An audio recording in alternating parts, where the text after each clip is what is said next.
Hola, soy Milena López y esto es Enlazados. Bienvenidos a esta primera emisión de un programa que quiere conectar a los migrantes de todo el mundo. Hoy tenemos una invitada muy especial, una mujer que ha recorrido el mundo, Somalia, Liberia, Sierra Leona, Haití, Guatemala, entre muchos otros países y que tiene muchísimo que enseñarnos. Ella es Silvia Garcés y es trabajadora de las Naciones Unidas, una colombiana emprendedora, luchadora, que seguramente va a tener historias muy interesantes para nosotros. Acompáñenme.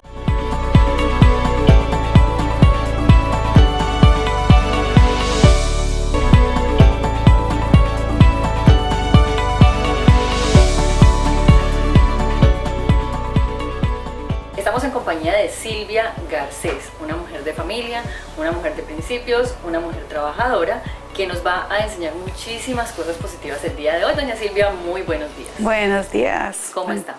Muy bien, muy contenta de estar aquí. Nosotros muy contentos de que nos haya recibido en su espacio, en su casa, y felices de conocerla. Cuéntenos, sé que usted es bogoteña. Explíquenos ese término un poquito, que bogoteña, sonó un poco extraño cuando lo escuché. Bueno, bogoteña quiere decir que soy hija de padres antioqueños, nacida en Bogotá. Y mi papá siempre decía que nosotros éramos paisas a pesar de haber nacido en Bogotá, y su ejemplo siempre era: si un gato y una gata tienen gaticos en un establo, ¿qué tienen? ¿Tienen vacas o tienen gatos? Tienen gatos. Entonces nosotros nos criamos en Bogotá, pero a punto de frijolitos y arepa. Mi papá era ingeniero civil, entonces viajábamos por toda Colombia. Vivimos en Turbo, Antioquia, vivimos en Sutatensa, Boyacá, vivimos en La Guajira, en Barranquilla, cuando yo era muy pequeña vivimos en Bucaramanga.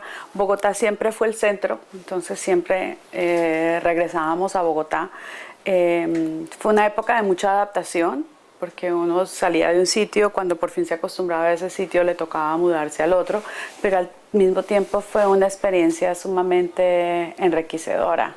Me imagino que esa adaptación de un lugar a otro dentro del país le facilitó mucho su adaptación a otras culturas, y especialmente pues el mudarse, salir de su país e instalarse en un país nuevo con una cultura diferente como es Estados Unidos, me imagino. Pues sí, mira, tienes razón. La verdad que cuando yo llegué a Estados Unidos, que en realidad vine inicialmente a unas vacaciones cortas, hace 27 años. Muy corta. Para mí llegar a Nueva York fue sentir, ese es el sitio donde yo pertenezco, es el sitio donde puedo poner todos los elementos que me representan, todas las cosas que me gustan, que me llaman la atención en un solo sitio.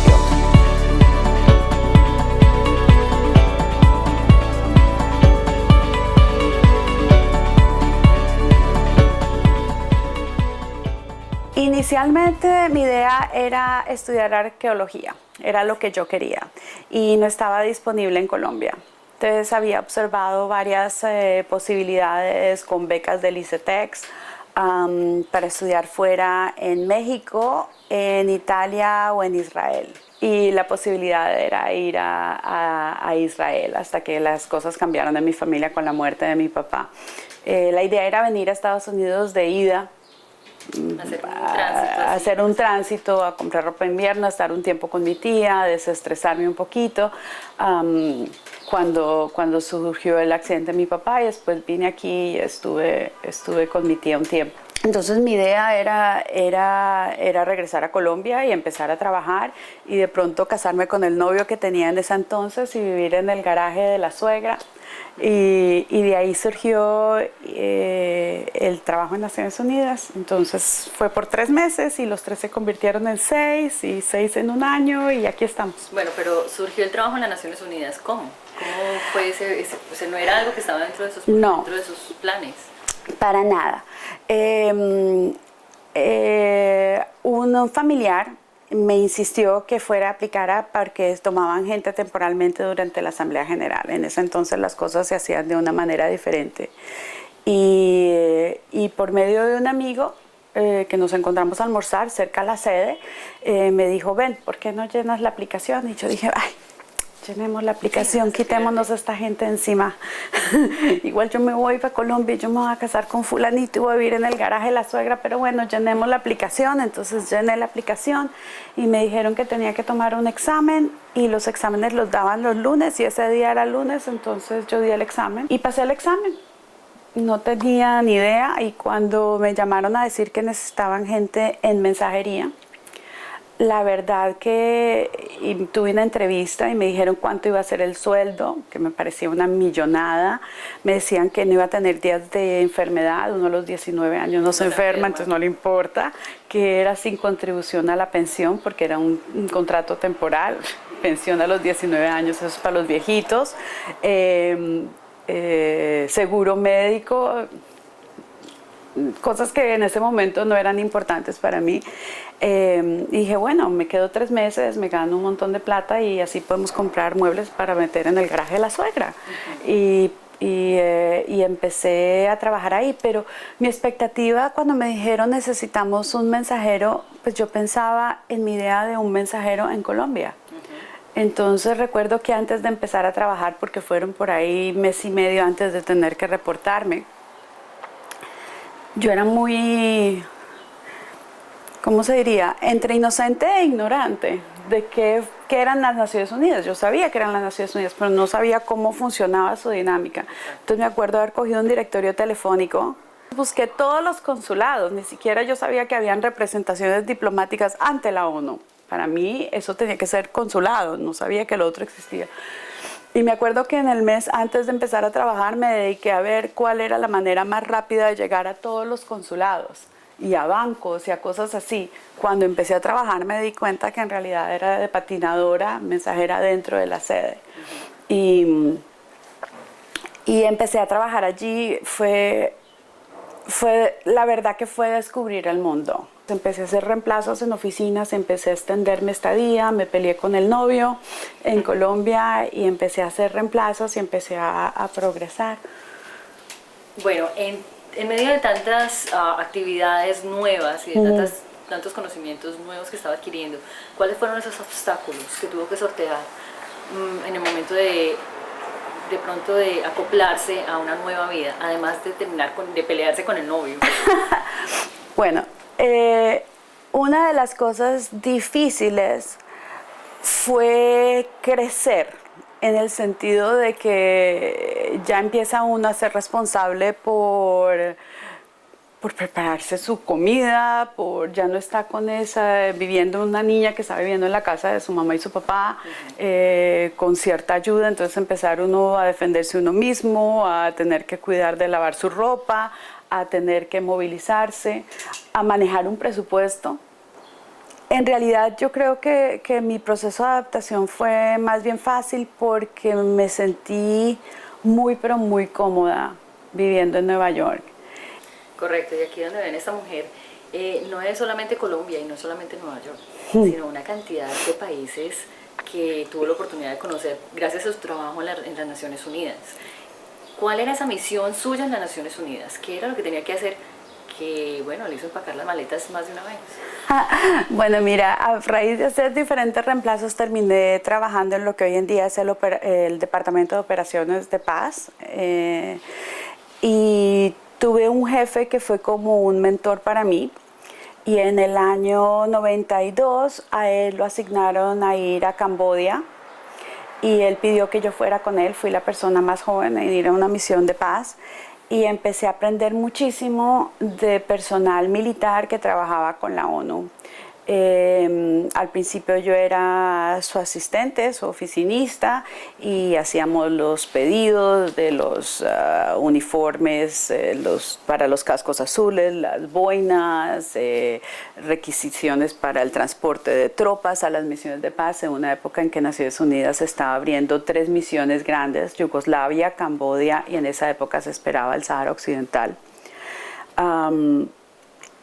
Creo que parte fue mi dedicación y estar tan lista para aprender que hizo que tuviera el apoyo, digamos, de mis jefes. Y cuando me dijeron, venga, vámonos a Camboya, más estaba joven, no tenía lazos, no tenía esposo, no tenía niños, no tenía perrito que me ladrara. Y me dijeron, vámonos para Camboya, listo, de una. Y tuve la oportunidad, sí, de vivir en Camboya, de vivir historia en Sudáfrica. Trabajé en Sudáfrica durante las elecciones que eligieron a Mandela. Fue algo maravilloso. Trabajé en Somalia, Haití, el Sahara Occidental, visité la República Centroafricana, Liberia, Sierra Leona, Eritrea, estoy tratando de hacer un recuerdo, Timor Oriental, Kosovo. Habría que remitirse a los pasaportes. Y sí. ¿Cuál se me olvida? ¿Cuál se me olvida? Y Nueva York siendo mi base, pero básicamente tuve 12 misiones en 14 años. Y muchos de los sitios que visité también me ayudó lo que había aprendido en Colombia y también el apoyo de mi mamá. Cuando llegué a vivir a Camboya, me acuerdo mi mamá diciéndome, acuérdate lo que hacíamos en Turbo, asegúrate que consigues el insecticida. Historia patria, porque no creo que hoy en día la gente joven sepa qué es. No sé si se acuerdan la bombita que uno le echaba ahí el líquido. Ajá. Y tenía el spray así. Entonces uno cogía ese líquido y se lo echaba al agua del trapero y trapeaba con eso y cambiaba de marca cada semana. Y eso ayudaba a que en la casa no hubieran insectos, por ejemplo. Es algo que aprendí de mi mamá, de lo que hacíamos en Turbo. Y muchos de los sitios mi adaptación fue pues gracias a lo que había vivido antes y lógico uno va acumulando experiencias y va acumulando conocimiento y también tenía el apoyo de mis compañeros de trabajo. Uno forma bajo circunstancias difíciles en sitios como Somalia, donde le tocaba a uno dormir con la chaleco antibalas contra la pared del contenedor. Tener que salir en un clima de 40 grados a la sombra con casco y con chaleco antibalas para poder ir para ir de la parte donde uno vivía a la cafetería, de la cafetería a la oficina. Uno crea unos lazos increíbles con sus amigos. Llega un día y sus compañeros, llega un día en que uno está en algún país y en tu casa hay agua, entonces todo el mundo se baña en tu casa y la semana entrante en mi casa hay agua, todo el mundo se baña en mi casa.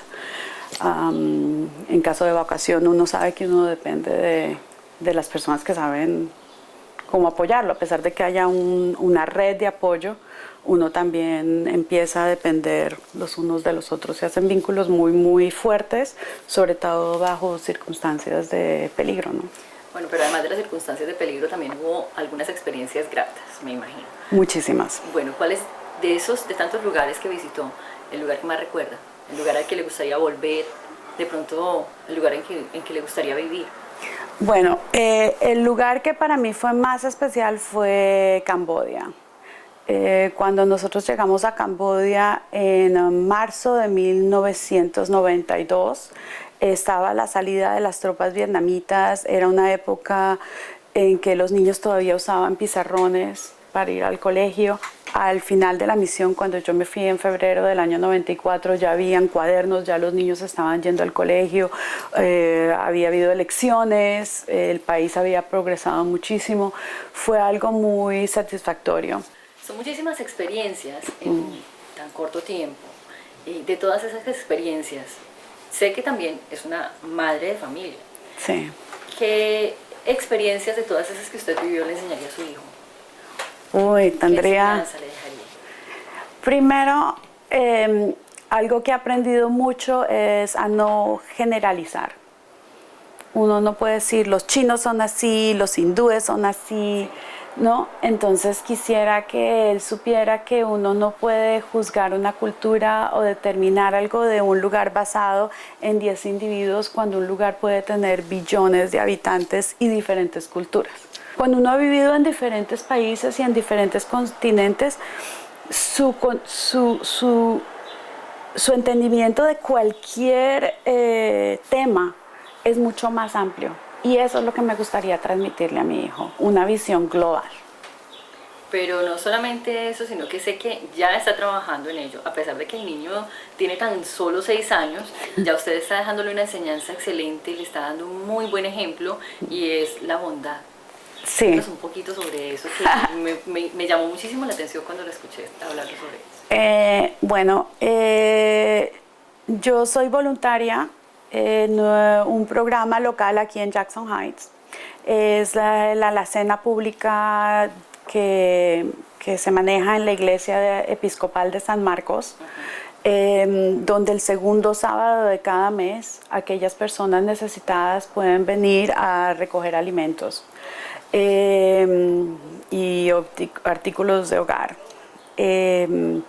Las donaciones vienen sencillamente de personas en nuestra comunidad y también de los parroquianos de esa iglesia. Mi hijo activamente cuando él está conmigo ese sábado, él va conmigo, me ayuda. Si esa semana tenemos distribución de alimentos, digamos yo compro té y empacamos bolsitas de 5 bolsitas de té por bolsita de Ziploc. Nos sentamos aquí mismo donde nos ve a ver televisión y a empacar cosas.